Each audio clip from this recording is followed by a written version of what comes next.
Hi guys, it's Kata here and welcome back to my YouTube channel. So we have a little new feature. I mean, it's not really a new feature. I got a new phone and the camera quality should be significantly better to what it was before. You're in for a crispy clear image, I hope.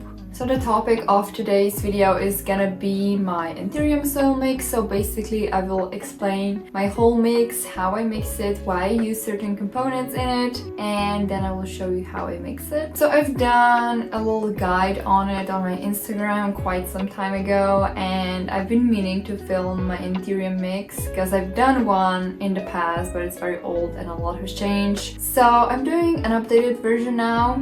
Finally. I've been growing Anthuriums for about a year and a half now, and I do believe I have their growing pretty much narrowed down in terms of soil composition, because I think it's very important to get the soil media right so you can grow Anthuriums well. They can tolerate different soil medias, and I'm not saying that my soil composition is the one that's gonna work for you. It's just what works for me and my conditions, so you should always adapt it to it. So I'm gonna start off with the conditions that I keep my Anthuriums in. I have all of them in my grow tent, and the relative humidity is around 90% usually at all times, and the temperatures fluctuate a bit. It goes from 19 to 25. It does depend if you have heating on because winter is here. For the light, they do receive bright indirect light, but it does vary because not all Anthuriums get the same amount of light in my grow tent, as it is quite crowded at the moment. So it goes from the 500 lux to 200, around that range. Anthuriums in general are epiphytes most of the time, so what it means is that they're not used to growing directly in soil. Usually you'll find them growing or climbing on the trees, and they're not used to having dense material around the roots. The roots have adapted because if you've seen Anthurium roots, you know they can get really damn thick, and this is the reason because they can grasp onto things and they're just used to digging around, not just so much as grounding as a tree's roots are.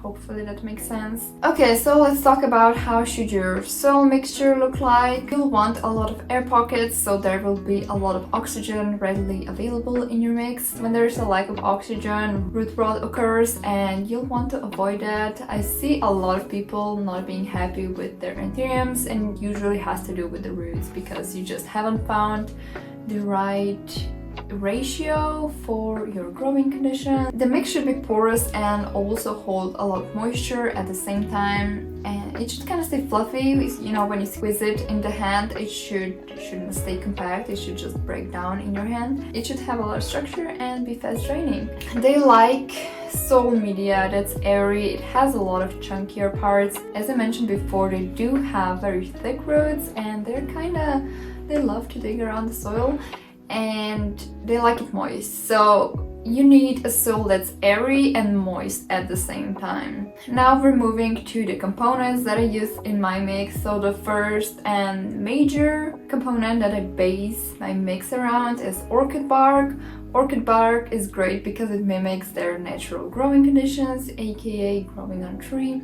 It's also great because it can hold a lot of water and then gradually release it to the plant. At the same time, it does also provide a lot of air pockets, especially if you have bark that's bigger in size, which those roots really appreciate. It provides a good base for a well-draining mix, which is something that you should opt for. It also has pH level of 4 to 5, which is slightly acidic, and Anthuriums actually kind of prefer slightly more acidic soil, and it is very slow to break down, so you're gonna need quite a lot of time for it to break down, which means you can reuse it in your other mixes that you make, so that's definitely a plus. Orchid bark comes in different sizes. What I use in my mix is I have a bark that's medium to large. I think it's large. It's larger chunks, they're big like this. So the bigger bark I use for my more established Anthuriums, so you know, bigger size Anthuriums, and I always mix it with fine bark. Fine bark is great because it will fill some of those empty or like big air pockets, while it's still gonna provide smaller air pockets. It's not like those original air pockets will be filled with soil, which just won't have any air pockets. Hopefully that makes sense.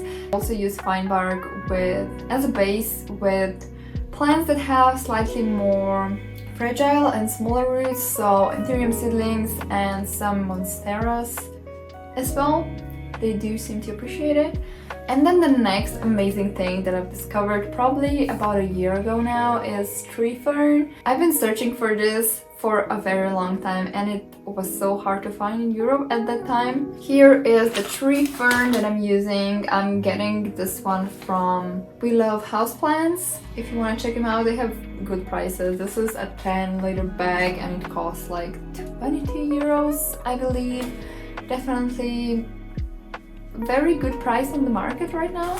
It's a very fibrous material that's collected or harvested from the trunks of certain plants. What you want to keep in mind is make sure that it's ethically sourced, because some of the species that the tree fern is being collected are protected, so you might want to check where the tree fern is coming from. So tree fern holds a lot more water than the bark does, and it's a really good thing to use instead of coconut.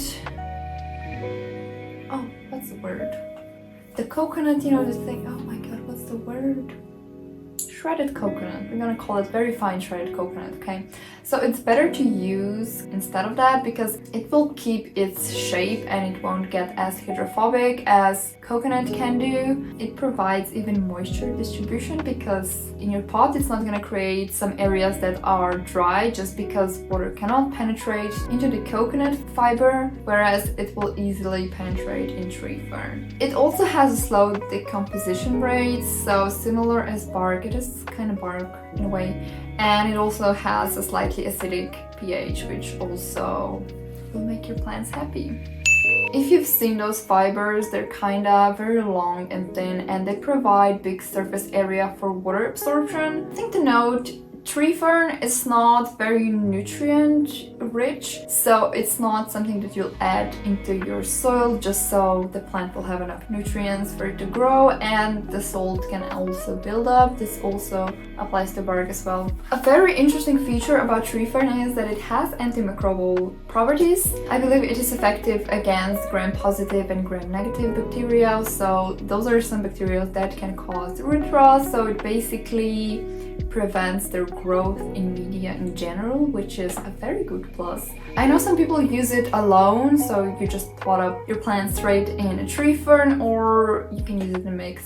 I think I only have orchids in like a very dense mix of tree fern and bark and they're super happy, but I haven't tried the pure one. The next component is coconut chips. So this is a block of coconut chips they come very compressed and then you put them in water and they expand and gain a lot of volume. It's kinda an alternative to orchid bark, but it has, in my opinion, worse properties than orchid bark itself. If you had to choose between using one or the two, I would definitely go with orchid bark. Coconut chips tend to absorb a lot of water. They're good for water retention in your media, but they can also hold up too much water, and I know some people have complained that they got rot because they were using coconut chips or coconut fiber in their soil mix, so I add a little bit of it.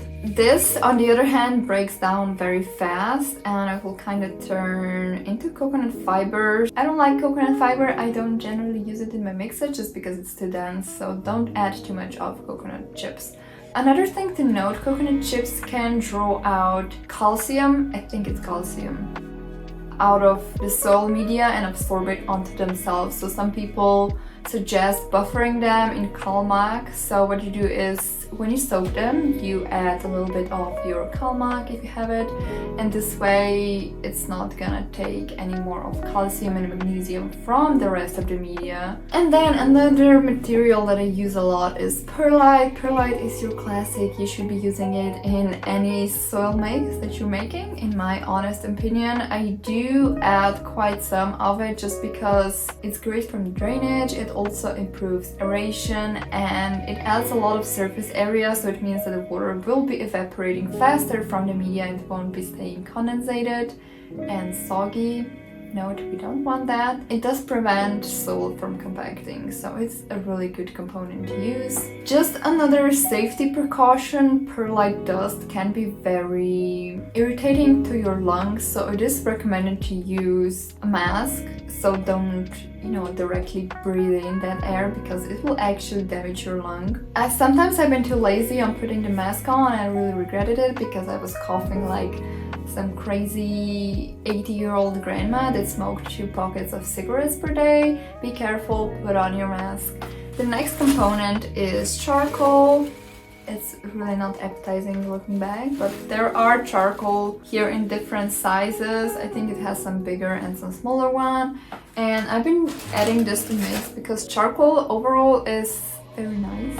It's very effective in terms of removing contaminants and toxic components because charcoal is very porous material and it has a lot of small little pockets on its surface, and in those pockets it can actually absorb a lot of the toxins and water and other components as well. It has antifungal and antimicrobial properties, which alone is amazing. You'll want that because you only want good microbes chilling in your media. You definitely don't want microbes that will induce root rot. It also prevents growth of bacteria and mold, but you'll probably need to use it in bigger quantities to be, fully successful because it's only effective in the local area. So allegedly it also repels pests and absorbs odors. Again, as I mentioned, probably need it in very big quantities. Okay, so this was basically building our structure of the soil mix, and now we have to add the nutrients because as you may have noticed, there is not a lot of nutrient or like organic rich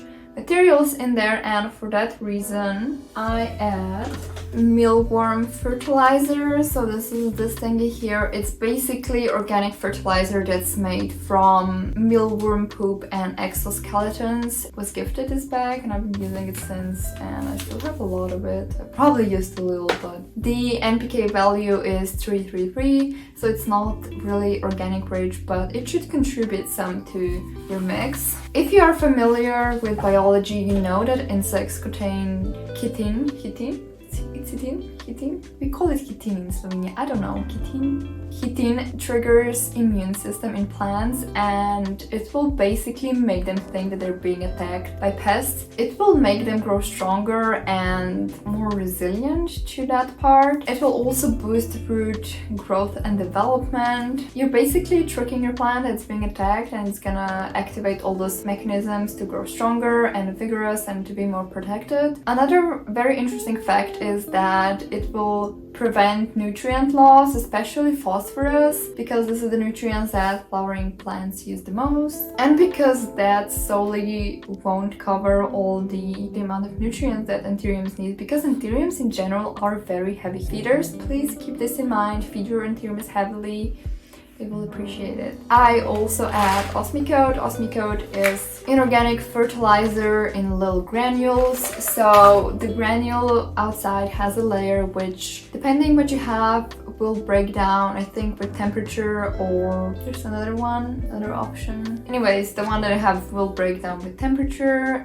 Inside there's like a little liquid that contains nutrients. I think the NPK value of this is 79 and 11, and it also has some micronutrients as well. Our osmicote selection in Slovenia is very poor, so I'm using the one that's used for raising roses.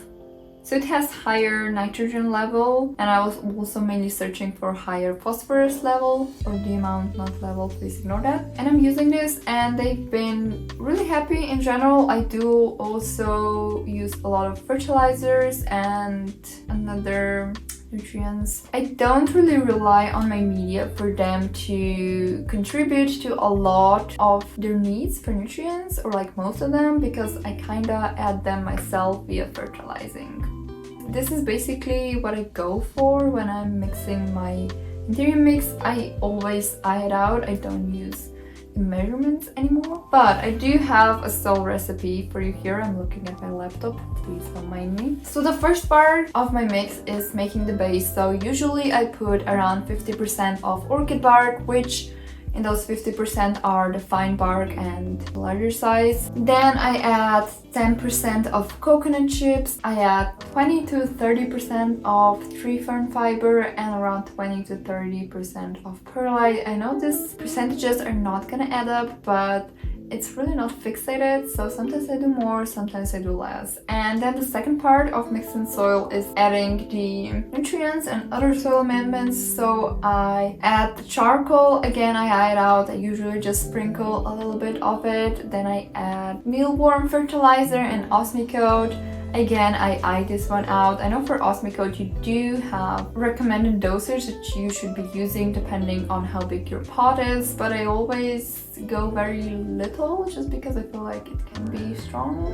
So yeah, this is basically my recipe for the soil mix. I'm gonna show you some of my anthuriums and the roots because they've been in this soil media for quite some time and they are so happy with roots. Like, let me show you. This, for example, this is my Anthurium forgetii white stripe, but this one is really sparkly. I mean, it's just such a round and beautiful boy, and I got it with kind of meh roots back in summer. I'm saying back in summer as if it's so long. Anyways, can you see how much roots this guy have grown? And you can see that there are a lot of air pockets in the media, so it does allow a free airflow. And this is one of the latest Anthuriums. This is Anthurium Bessier AF. You've seen her as well. This is the newest leaf. I think she's about to harden here, and since she's my newest, she hasn't been with me long and she has already grown so much roots, which is amazing, and I'm so happy that she's happy. So there is a little something on my Anthurium mix. It works for me. I'm curious what you guys are using, so feel free to tell me your recipes and also tell me your growing conditions, because your growing conditions will dictate what kind of soil media or soil mix will you make for your plants. So this was it for this video. Hopefully you've learned something new and that this information should be useful to you. So I guess I will see you next time. Bye!